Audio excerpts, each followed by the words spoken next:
إن أردتم أن تكونوا شامة بين الورى فاختفوا. How powerful were the Russians at that time? Let me tell you how powerful they were. They had defeated the Persians, they had defeated the Turks, all the way up to China. They ruled. Nobody came in their way, all the way up to China. They had Serbia, they had Mongolia, they had Poland. Even the British were concerned, because if they took the Caucasus, then they would be their neighbors in India. And then they were speaking about a crusade. The Russians were speaking about a crusade.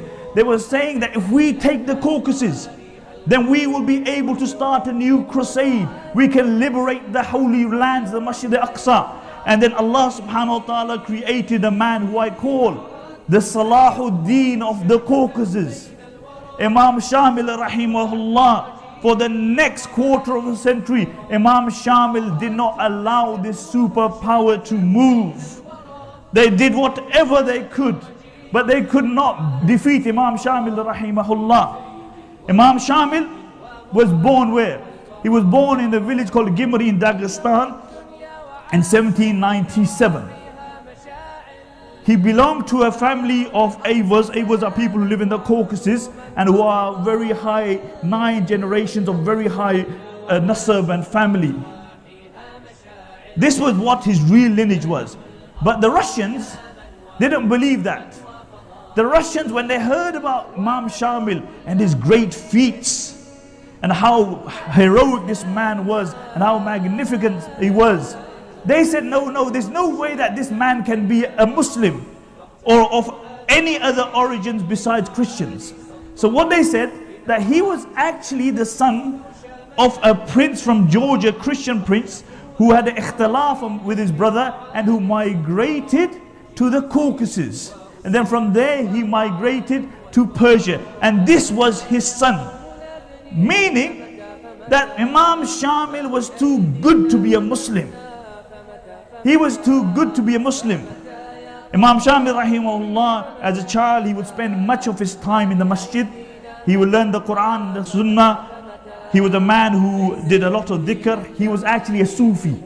He belonged to the Naqshbandiya Khalidiyya Tariqa. The Naqshbandiya Khalidiyya Tariqa, when it came into the Caucasus, there was many pagan habits in the Muslims, many bid'at. And it was the Naqshbandiya Khalidiyya Tariqa which actually expunged this. Physically, what was Imam Shamil like? Physically, Imam Shamil was actually a very weak young man. But academically, he was very good. And he was very pious to the degree that he would spend much of his time in the masjid. And his father actually used to drink. And this would eat up Imam Shamil rahimahullah. So one day, Imam Shamil took out his dagger and he said to his father, he said, Wallahi, I feel like killing myself when I see you drinking. And this had a deep impact on his father and he stopped drinking. Academically, Imam Shamil excelled. In the understanding of the Quran and the Sunnah, Imam Shamil excelled to the degree that his colleagues became jealous. And one day, they ambushed him and they beat him senseless. They even stabbed him. Now amongst the people of the Caucasus, it was a sign of weakness that when you are beaten up, that you run to your parents. You don't do that. So what did he do? He crawled into the forest and then he healed his wounds with herbs and he got better and then he came back. And this was the changing point in the life of Imam Shamil rahimahullah. After this he became the warrior. They say no man could run like Imam Shamil. No man could ride a horse like Imam Shamil. No man could swim like Imam Shamil. No man could fight like Imam Shamil. You know how they would train? They would put a bullet on their tongue or a pebble on their tongue and they would run for miles and miles. And if you panted and the bullet fell down, that meant that you were not fit enough today. You weren't fit enough yet. Imam Shamil rahimahullah, he could jump over a stream which was 27 feet. He could leap over the shoulder of a person. As far as strength, Imam Shamil was 6'3". They say that he could split the butt of a rifle with one strike. In one of the battles, one of the Cossack horsemen, Imam Shamil rahimullah struck him with a sword from the head, and he literally split him into two, right down to his butt. Right down to his butt. As while riding a horse, Imam Shamil rahimahullah, he would have a rifle in one hand, a sword in the other hand, and he would control the horse. The reins would be in his mouth.